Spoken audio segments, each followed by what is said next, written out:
أشرقت نفسي بنور من فؤادي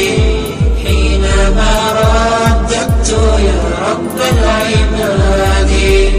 وانتشت روحي وصار الدمع يجري. الحمد لله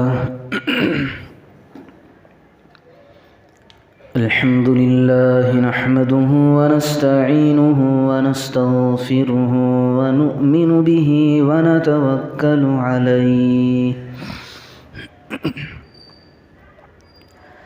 ونعوذ بالله من شرور أنفسنا ومن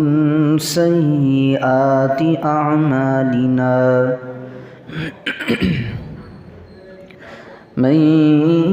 يهده الله فلا مضل له ومن يضلله فلا هادي له ونشهد أن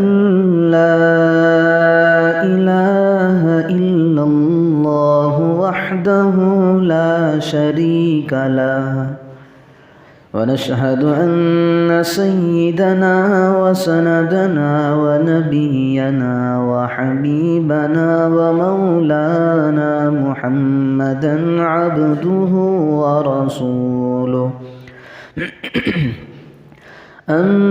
أما بعد فقد قال الله تبارك وتعالى في كلامه المجيد والفرقان الحميد بعد أعوذ بالله من الشيطان الرجيم بسم الله الرحمن الرحيم وما أرسلنا من رسول إلا ليطاع بإذن الله وقال تعالى في موضع آخر ومن يطع الله والرسول فأولئك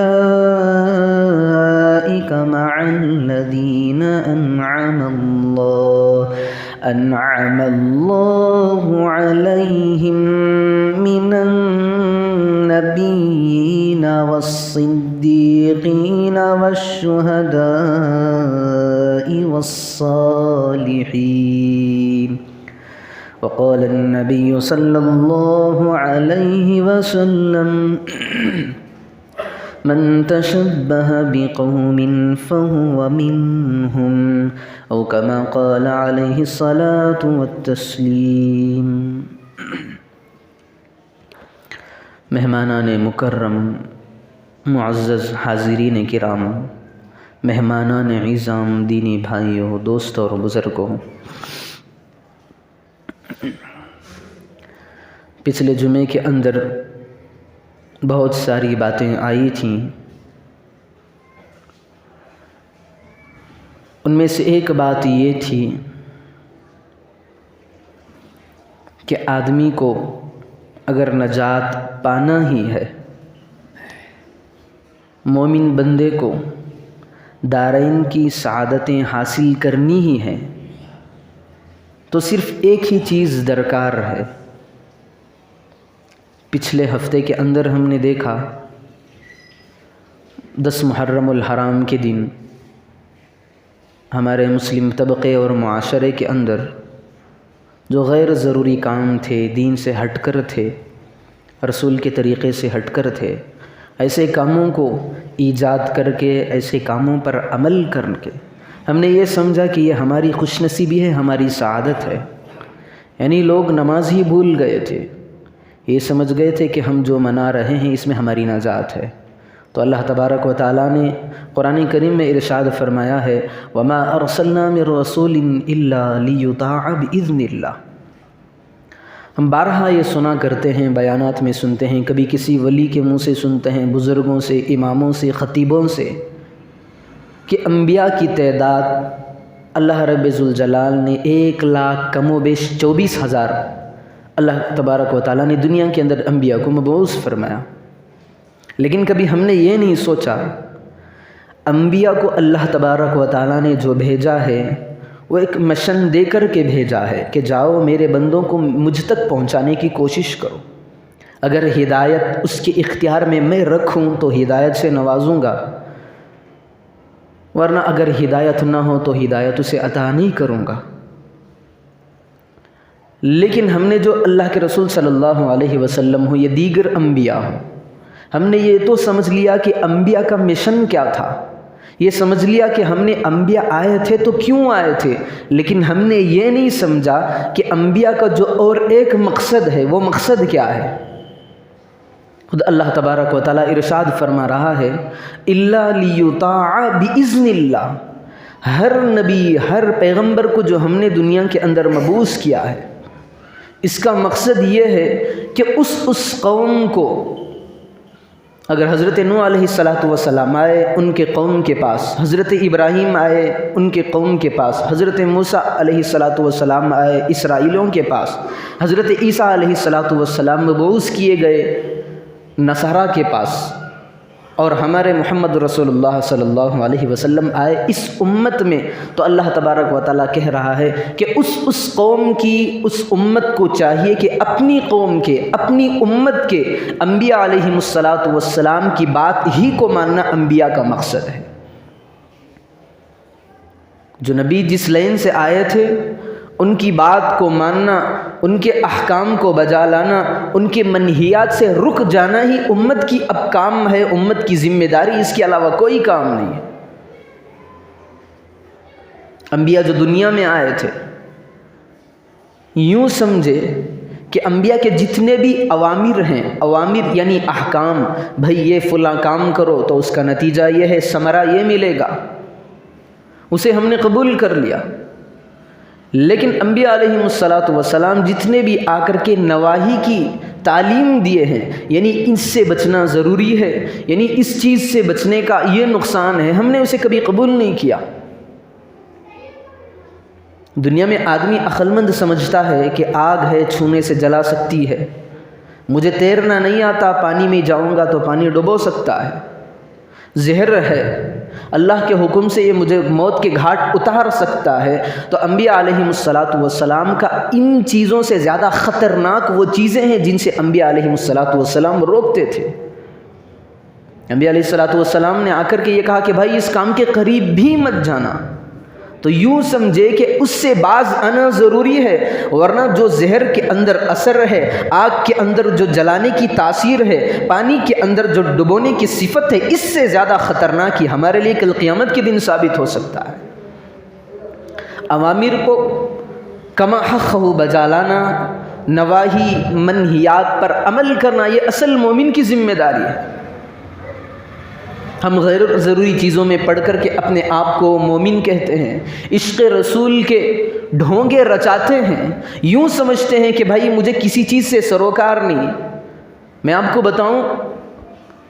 آج کا جو مومن ہے عشق رسول صلی اللہ علیہ وسلم کے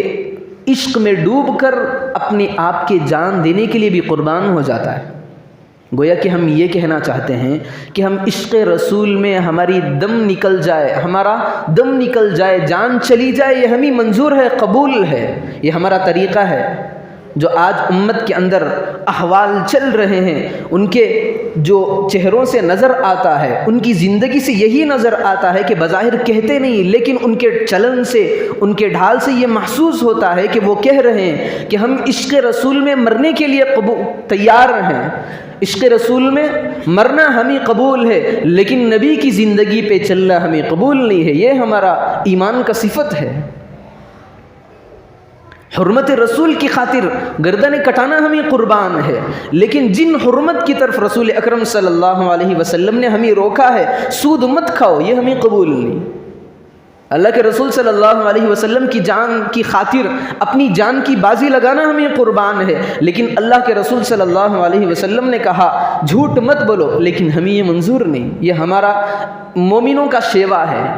ایک نعرہ ہے، ہمیں عشق رسول میں جان بھی قبول ہے، لیکن اللہ کے رسول کی زندگی ہمیں قبول نہیں ہے۔ اللہ کے رسول صلی اللہ علیہ وسلم عشق رسول میں ڈوبیں یا نہ ڈوبیں، عشق رسول حقیقی وہی ہے کہ جو اللہ کے رسول صلی اللہ علیہ وسلم کی تعلیمات اپنی زندگیوں کے اندر لائے۔ سود آدمی چھوڑنے کو تیار نہیں، جھوٹ چھوڑنے کو تیار نہیں، سودی کاروبار، سودی لین دین چھوڑنے کے لیے تیار نہیں۔ حضرت ابو بکر صدیق رضی اللہ عنہ کا قول ہے، حضرت ابو بکر صدیق رضی اللہ عنہ کہتے ہیں جس بندے کا پیٹ جتنا پاک و صاف ہوگا عبادات کے اندر اسے اتنی ہی لذت میسر آئے گی۔ یعنی پیٹوں کو، اپنی آنتوں کو حرام لقمے سے آدمی بچائے گا تو خدا کی قسم اللہ تبارک و تعالیٰ دنیا کے اندر عبادتوں کے اندر اسے مزہ آنے لگ جائے گا، ایسے اس کے ساتھ فیصلے کریں گے۔ آدمی کو سب سے زیادہ مرغوب غذا کسی نہ کسی آدمی کی کوئی اور چیز ہوتی ہے، مجھے سیب پسند ہے تو کسی کو انار پسند ہے، لیکن اپنی فیوریٹ چیز، اپنی پسندیدہ چیز جب بندہ توڑ کر کے خرید کر کے کھاتا ہے اسے اتنا مزہ نہیں آئے گا جتنا مزہ کہ آدمی اپنے پیٹ کو حرام لقمے سے بچا کر کے عبادات کے اندر لگائے گا، اس سے کہیں دگنا اللہ تبارک و تعالیٰ مزہ اس کی عبادتوں میں لگائیں گے۔ یہ اصل زندگی ہے، اصل طرز ہے کہ اللہ کے رسول صلی اللہ علیہ وسلم کی ہم بات مان رہے ہیں، ان کی زندگیوں میں، ہماری زندگیوں میں نبی کی زندگی کو دیکھ کر کے، فالو کر کے اپنی زندگیوں کو بنا رہے ہیں، سنوار رہے ہیں، کیونکہ جانا تو ایک دن سب کو ہے۔ حضرت ثوبان رضی اللہ عنہ اللہ کے رسول صلی اللہ علیہ وسلم کے آزاد کردہ غلام ہیں، اللہ کے رسول کے غلام تھے، اللہ کے رسول صلی اللہ علیہ وسلم نے انہیں آزاد کر دیا تھا۔ ان کا یہ حال تھا، عالم یہ تھا کہ کبھی اپنے کاروبار میں جاتے، گھر میں جاتے تو ان کے دل کے اندر عجیب کشمکش رہتی، بے چینی ہوتی، ایسا لگتا تھا جس طرح باغ کے اندر، کھیت کے اندر، چمن کے اندر خوبصورت جو کلیاں ہوتی ہیں وہ مرجھا گئی ہیں، اس طریقے پہ ان کا چہرہ ہر وقت الجھنوں کا شکار میں رہتا، ان کا چہرہ مرجھایا سا نظر آتا۔ ایک مرتبہ اللہ کے رسول صلی اللہ علیہ وسلم کی خدمت میں آئے، اللہ کے رسول صلی اللہ علیہ وسلم نے دیکھا، پوچھا ثوبان کیا بات ہے، چہرہ مرجھایا ہوا لگ رہا ہے، تمہارے چہرے پہ شکنیں پڑی ہوئی ہیں، بل آئے ہوئے ہیں، پریشانی کے اثرات ظاہر ہو رہے ہیں۔ تو حضرت ثوبان رضی اللہ عنہ نے کہا یا رسول اللہ مجھے دنیا کی کوئی فکر نہیں ہے، دنیا کی نہ مصیبت مجھ تک پہنچی ہے، نہ دنیا کی آفت مجھ تک پہنچی ہے، دنیا کا کوئی غم نہیں، بس ایک ہی ایک غم میرے اوپر سوار رہتا ہے، جب میں آپ کی مجلس سے اٹھ کر کے گھر چلا جاتا ہوں پھر دوبارہ لوٹنے تک مجھے بے چینی رہتی ہے، میں اس عالم میں مبتلا رہتا ہوں کہ کب جا کر میں اپنے پیارے حبیب کو دیکھ لوں گا، اس وقت جا کر کے میرے دل کے اندر، میرے دل کو سکون میسر آتا ہے، میرے دل کے اندر قرار آتا ہے، تبھی جب تک میں آپ کو نہ دیکھ لوں اس وقت تک میرے دل کے اندر غم رہتا ہے، چین سوار رہتا ہے۔ ایک بات یہ کہی حضرت ثوبان رضی اللہ عنہ نے، پھر آگے کہا یا رسول اللہ میں آگے کا ایک جملہ آپ کو بتانے لگا ہوں، میں جب یہ سوچتا ہوں کہ دنیا چھوڑ کر کے جانا ہے، آخرت میں ہمارا رب ذوالجلال کے سامنے حضوری ہوگی تو میرے آنکھ کے اندر کانٹے چبھنے لگتے ہیں، ڈر سوار ہونے لگتا ہے، غم ابھر کر سامنے آنے لگتا ہے۔ اللہ کے رسول صلی اللہ علیہ وسلم نے پوچھا بتاؤ وہ غم کیا ہے، ڈر کیا ہے؟ تو حضرت ثوبان رضی اللہ عنہ نے کہا یا رسول اللہ جب دل کرتا ہے دنیا کے اندر آپ کو میں آ کر کے آپ کی زیارت کر لیتا ہوں، لیکن میں جب دنیا سے چلا جاؤں گا آپ تو امام الانبیاء ہیں، دنیا کے اندر جنت کا حال یہ ہوگا کہ اللہ تبارک و تعالیٰ اگر کوئی آدمی دنیا کے اندر شوہر ہے، بیوی ہے، دونوں عبادت گزار ہیں، متقی ہیں، پرہیزگار ہیں، تہجد گزار ہیں، بیوی اگر شوہر سے ایک مرتبہ سبحان اللہ زیادہ کہہ دیتی ہے تو اللہ تبارک و تعالیٰ کل جو درجے جنت کے اندر لگائے گا، شوہر کو نیچے کے درجے میں رہنا پڑے گا، ایک سبحان اللہ کی وجہ سے بیوی کا درجہ اوپر آ جائے گا، صرف ایک سبحان اللہ۔ کل ساری امت جنت میں جانے کے بعد افسوس کریں گے کہ کاش ہم بھی دنیا کے اندر ایک مرتبہ سبحان اللہ کہہ لیتے تو میرا حشر میری بیوی کے ساتھ ہوتا، کیونکہ دنیا میں جس طرح ہم آئے تھے اسی طرح جنت کے اندر ہمیں رہنا ہے۔ باپ پہلے آیا، پھر بیوی باپ کی زندگی میں آئی، پھر بیٹے آئے، جب جانے کا وقت آئے گا تو الٹا پلٹا ہو جائے گا، کبھی بیٹا پہلے چلا آئے گا تو باپ چلا جائے گا، پھر مراتب بھی کل قیامت کے اندر اسی طریقے سے طے کیے جائیں گے کہ کس کی زندگی کے اندر عبادات زیادہ ہیں، سبحان اللہ، کس کی زندگیوں کے اندر زیادہ ہے۔ اگر باپ اور بیوی، باپ اور ماں دونوں کا برابر حصہ ہے تو اللہ تبارک و تعالیٰ ایک ہی جگہ میں ان کو لے جا کر کے رکھے گا۔ اگر ان کی اولاد عبادت میں زیادہ تھیں، تسبیحات وغیرہ میں والدین سے زیادہ تھی تو اولاد کا مقام اور اونچا ہو جائے گا۔ تو حضرت ثوبان رضی اللہ عنہ اللہ کے رسول صلی اللہ علیہ وسلم کے سامنے کہہ رہے ہیں، یا رسول اللہ، جب میں یہ سوچتا ہوں تو میرا کلیجہ پھٹ کر کے منہ میں آنے لگتا ہے۔ آپ تو امام الانبیاء ہیں، دنیا کے اندر تو میں جب چاہوں آپ کی زیارت کر سکتا ہوں، لیکن کل جب رب ذوالجلال تمہیں وہ مرتبہ عطا کرے گا، آپ تو اماموں سے بڑھ کر کے اعلیٰ درجے پہ فائز ہوں گے، تو مجھے آپ کا دیدار کیسے نصیب ہوگا؟ حضرت ثوبان رضی اللہ عنہ کا جملہ تھا، اگر میں جنت میں داخل بھی ہو جاؤں تو آپ کا دیدار مجھے نصیب نہیں ہوگا۔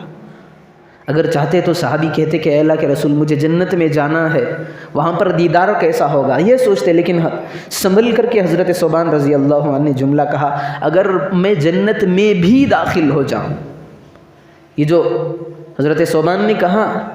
جنت میں بھی داخل ہو جاؤں، یعنی اتنا صحابہ اکرام کو ڈر تھا کہ اپنے اعمال، کسی عمل پر بھروسہ نہیں تھا جس طرح آج ہم بھروسہ کرتے ہیں۔ اگر کسی کو 2-4 روپے ہم صدقہ کر دیے تو ہم سمجھنے لگتے ہیں کہ سارے لوگ مجھے دیکھ لیے، اب میری واہ واہ ہوگی۔ 2 رکعت تہجد کبھی اللہ کی توفیق سے ہمیں نصیب ہو گئی تو ہم اپنے آپ کو دل کے اندر ہی ہم یہ کہنے لگتے ہیں کہ میں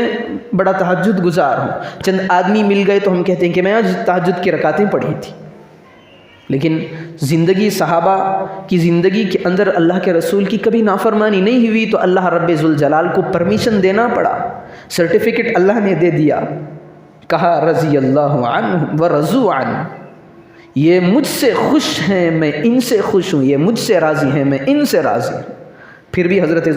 ثوبان رضی اللہ عنہ کا جو جملہ ہے وہ غور کرنے کے قابل ہے۔ حضرات صحابہ کرام رضی اللہ عنہم اجمعین کی ہر بات امت کے لیے سبق دے کر کے جاتی ہے کہ کہیں اعمال پہ فخر نہ کرنا، اعمال کے بھروسے پہ گھمنڈ نہ کرنا، یہ عمل کہیں کے نہیں چھوڑیں گے۔ جس بندے کے اعمال کے اندر ریا کی چنگاریاں پیدا ہو جائیں گی تو سمجھ لو کہ سارے اعمال اکارت ہیں، گھاٹے میں ہیں، نقصان میں، کوئی ان کی حیثیت ہی نہیں اعمال کی۔ تو حضرت ثوبان نے کہا اگر میں جنت میں داخل بھی ہو جاؤں، صحابہ تو اعمال اتنے کرتے تھے، بڑے زور سے صحابہ کو یہ کہنا چاہیے تھا کہ اے اللہ کے رسول میں بھی جنت میں جاؤں گا، لیکن یہ نہیں کہا، یہ کہے کہ اگر میں بھی جنت میں داخل ہو جاؤں۔ اب اللہ کے رسول صلی اللہ علیہ وسلم بیٹھے ہیں تو جواب اللہ کے رسول کو سمجھ نہیں آ رہا کہ دوں تو جواب کیا دوں۔ تبھی اللہ تبارک و تعالیٰ نے حضرت جبرائیل کے ذریعے پیغام پہنچایا، اولئک الذین انعم اللہ علیہم من النبیین والصدیقین والشہداء والصالحین، کہ دنیا کے اندر تمہیں فکر ہے میرے حبیب سے ملنے کی، آخرت میں بھی فکر ہے، تو اپنے اعمال کو ایسا بناؤ جیسا انبیاء کے اعمال تھے، جیسے صدیقین کے اعمال تھے، جیسے شہداء کے اعمال تھے، جیسے صالحین کے اعمال تھے۔ حضرت ربیعہ بن کعب اسلمی رضی اللہ عنہ، یہ اللہ کے رسول صلی اللہ علیہ وسلم کے جب اللہ کے رسول استنجے کے لیے جاتے، جب وضو کے لیے جاتے تو یہ پیچھے پیچھے حضرت ربیعہ بن کعب اسلمی رضی اللہ عنہ اس طاق میں رہتے کہ اللہ کے رسول صلی اللہ علیہ وسلم کب وہاں پر جائیں گے، میں کب پانی لے کر کے جاؤں، یہی طاق میں رہتے، ہر وقت یہی فکر رہتی کہ اللہ کے رسول کی کون سی ضروریات ہیں، سب سے پہلے میں آگے بڑھوں۔ ایک مرتبہ اللہ کے رسول صلی اللہ علیہ وسلم کے لیے استنجا کا پانی رکھا، اللہ کے رسول صلی اللہ علیہ وسلم خوشی کے عالم میں تھے، تو پوچھا ربیعہ بتاؤ میں تمہارے لیے کیا مانگ سکتا ہوں؟ اگر میں اور آپ ہوتے تو یہ کہتے کہ یا رسول اللہ میرے لیے اتنی دعا کر دیجئے کہ میں عیش و آرام کی زندگی گزار، یا رسول اللہ میرے لیے یہ دعا کرنا کہ میں مالدار ہو جاؤں، میری اولاد خوب پھلے پھولے، میرے مکانات بڑے بڑے ہو جائے، میرا کاروبار شہرتوں پر چلنے لگے، میری شہرت کے 4 چاند لگ جائیں، ہر بندہ مجھے دیکھ کر کے عش عش کرنے لگے۔ یا کم از کم بندہ تو اپنی اولاد کی خاطر یہ کہہ سکتا ہے کہ میری اولاد کی فکر ہے، میری اولاد کے لیے دعا کر دینا۔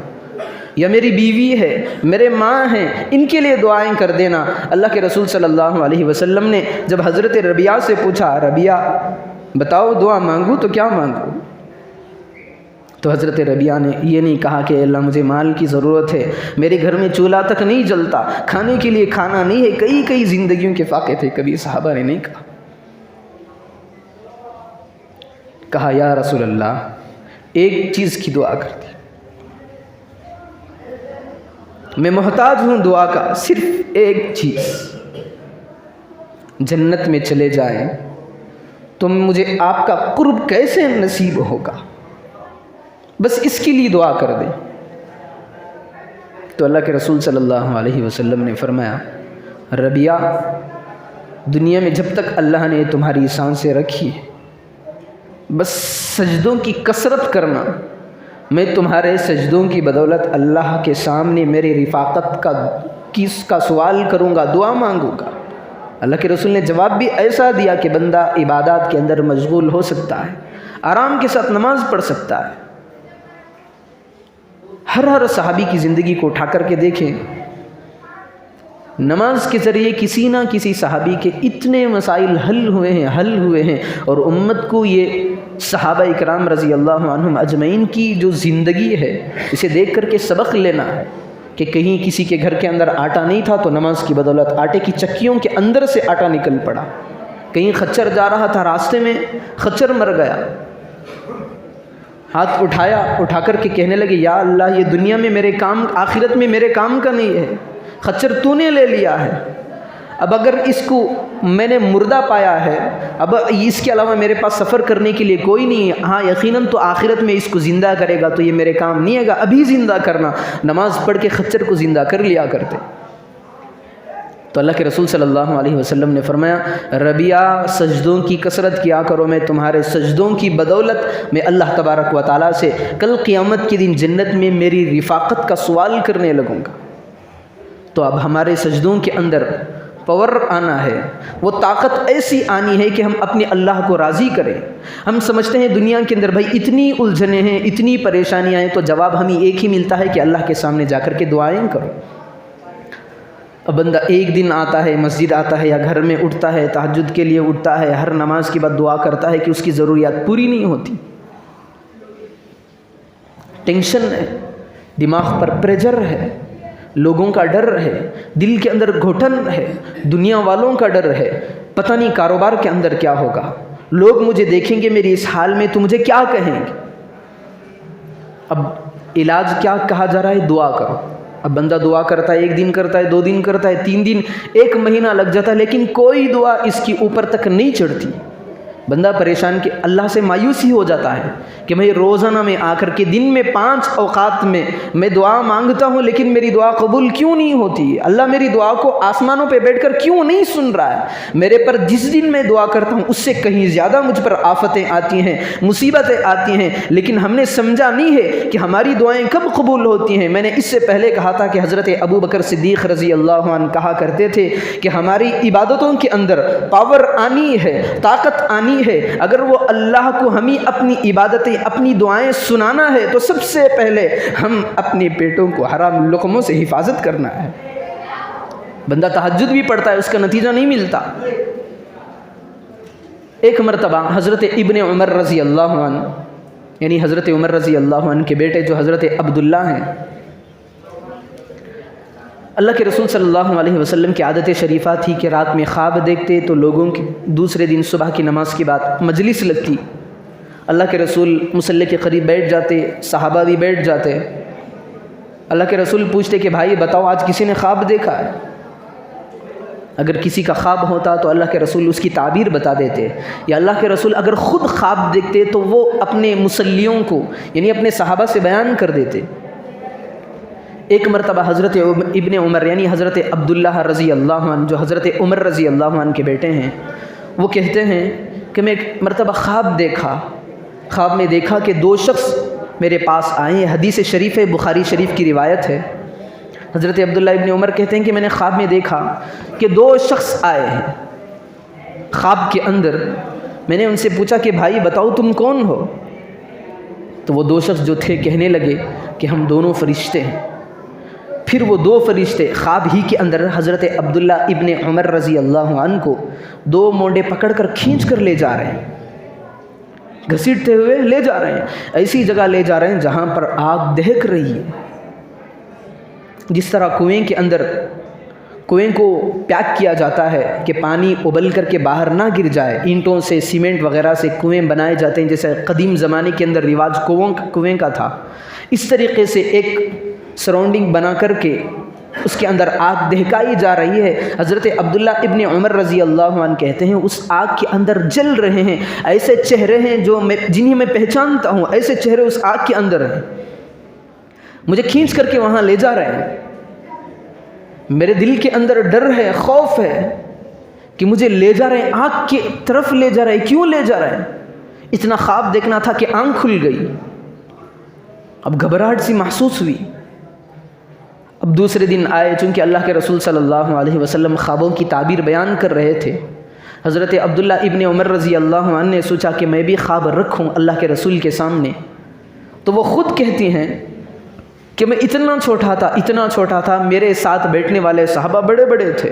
کبار صحابہ تھے، عظام تھے، بڑے بڑے تھے، حضرت ابو بکر صدیق رضی اللہ عنہ جیسے بڑے صحابہ اور اللہ کے رسول صلی اللہ علیہ وسلم کے خاص صحابہ مجلس کے اندر موجود تھے۔ اگر میں سوال کرتا تو لوگ مجھ سے پوچھنے لگتے کہ یہ بھی خواب دیکھے گا، تو مجھے یہ ڈر تھا، میں نے اللہ کے رسول سے خواب بیان نہیں کیا۔ میں میری آپی جان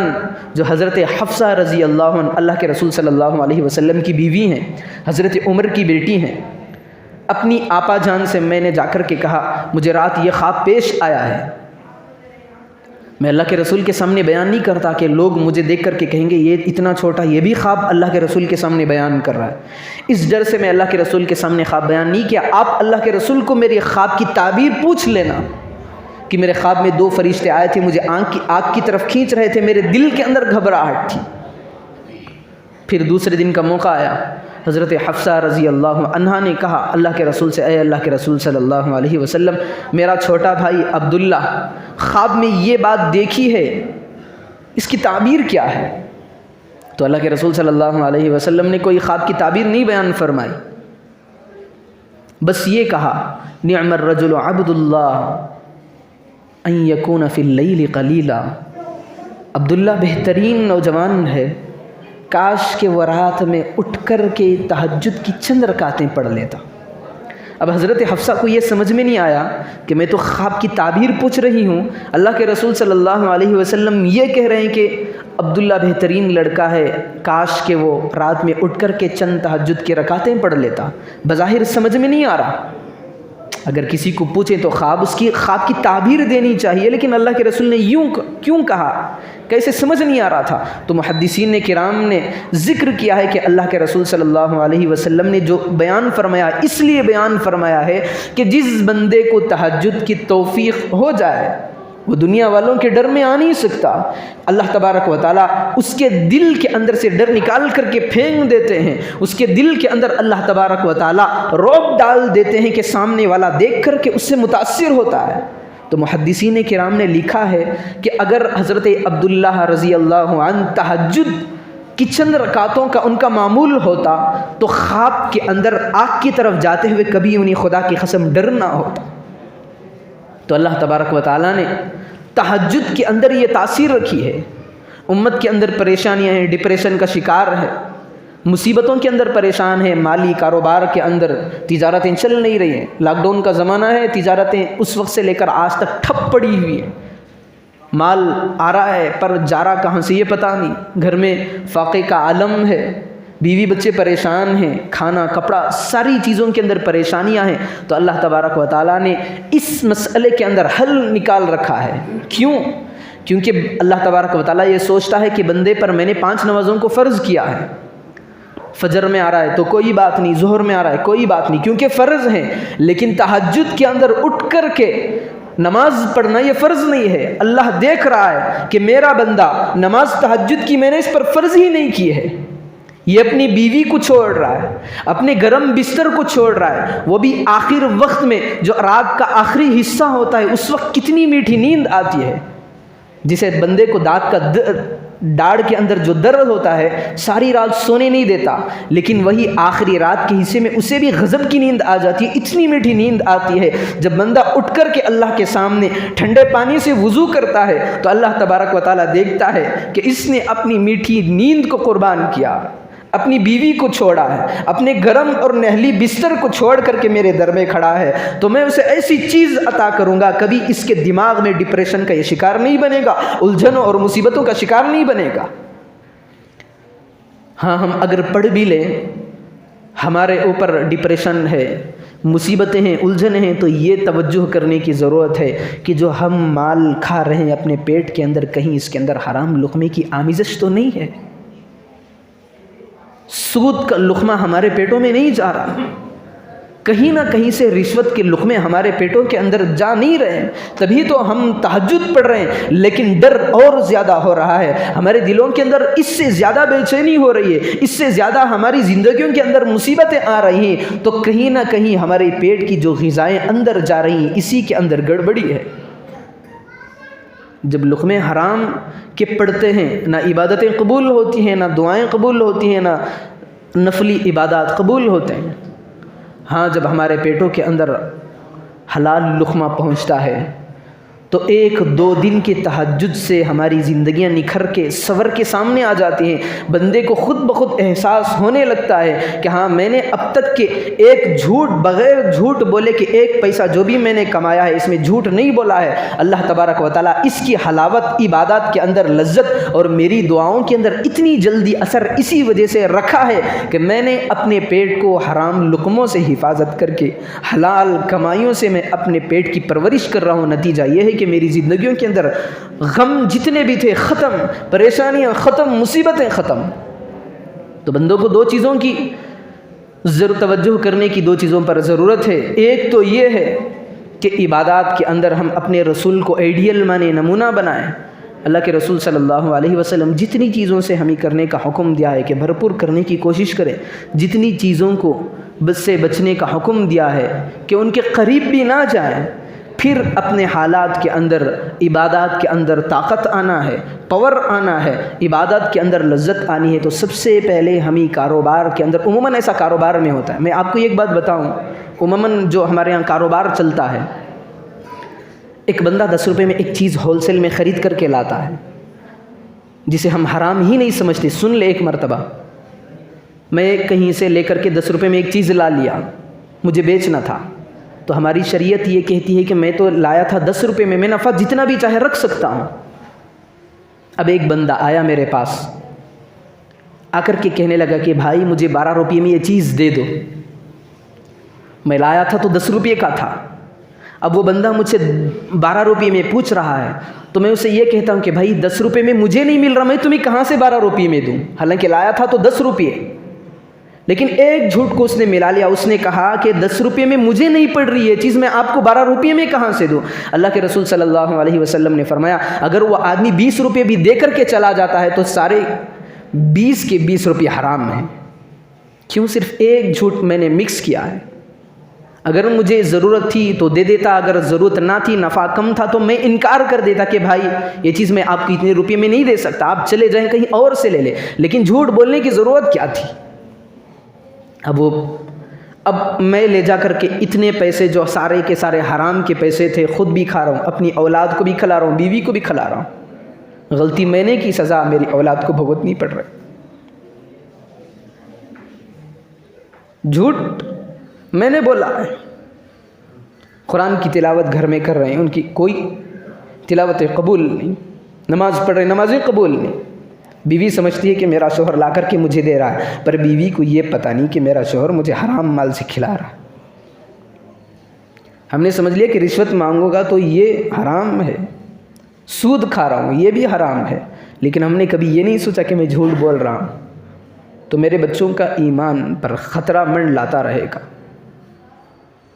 اس پر توجہ ہم نے کبھی نہیں دی۔ جتنے بھی تاجر حضرات ہیں، اللہ کے رسول صلی اللہ علیہ وسلم نے فرمایا جتنے بھی تاجر ہیں اگر امانت دار ہے، التاجر الصدوق الامین مع النبیین والصدیقین، ایک پیسہ تجارت کے اندر اگر بغیر جھوٹ کے وہ خرید و فروخت کر رہا ہے، دے رہا ہے اور لوگوں کو، ایک پیسے کی بھی جھوٹ نہیں، تو اللہ کے رسول صلی اللہ علیہ وسلم نے نسخہ دنیا کے اندر بتا دیا کہ اس کا حشر کل قیامت کے دن میرے ساتھ ہوگا، کیونکہ جب اس کی ایک پائی جھوٹ کی نہیں تھی تو اس کی زندگیوں کے اندر عبادات کے اندر لذتیں ہوں گی، وہ عبادتیں اللہ کے بارگاہ میں قبول ہوگی، تو اللہ تبارک و تعالیٰ اس کے نتیجے میں اس کا حشر کل قیامت کے دن میرے ساتھ کرے گا۔ تو میرے بھائیوں، اس بات پر توجہ دینے کی ضرورت ہے، ہمارا ایک ایک چار آنے یا ایک ایک پائی کا حرام لقمے کا نام، جھوٹ کا نام، ایسا بہت سارے آدمی نمازی ہوتا ہے لیکن اس کی تجارت کے اندر، خرید و فروخت کے اندر جب گراہک آتے ہیں اس کے پاس اتنا جھوٹ مکس کرتا ہے، سمجھتا ہی نہیں کہ یہ حرام ہے، اب ساری چیزیں کھا رہا ہے، تو عبادتوں کے بجائے اسے ثواب کے بجائے عقاب لینے کے دینے پڑ جائیں گے۔ تو ہماری قوم کو اس سے بہت زیادہ ڈرنے کی ضرورت ہے۔ تو یہ یاد رکھیں، صرف یہ ایک ذات کا مسئلہ نہیں ہے، یہ تو نسلوں کا مسئلہ ہے۔ ہمارے 1 روپیے سے ہماری ساری نسلیں تباہ ہو سکتی ہیں جھوٹ بول کر کے کھانے سے۔ تو جتنے بھی خرید و فروخت کرتے ہیں ساروں کو اس بات کی فکر رہنی چاہیے کہ میرے ایک ایک پائی جو میری اولاد کے پیٹوں کے اندر جائے، ایک ایک پیسہ بھی حرام لقمہ نہ ہو، جھوٹ کا نہ ہو۔ تو اللہ تبارک و تعالیٰ اولاد کو حلال مال سے جو پرورش بندہ کرے گا تو اللہ تبارک و تعالیٰ اس گھر کے اندر رونقیں بھی عطا فرمائے گا۔ تو ان ساری چیزوں کو ہمیں مد نظر رکھ کر کے زندگی گزارنے کی ضرورت ہے کہ اللہ تعالیٰ کے احکامات کو زندگیوں میں لائیں، نبی کے جتنے طریقے ہیں، نبی کے اوامر ہیں، نبی کے نواہی ہیں، حرام مال سے اجتناب کرنا ہے، جھوٹ سے بچنا،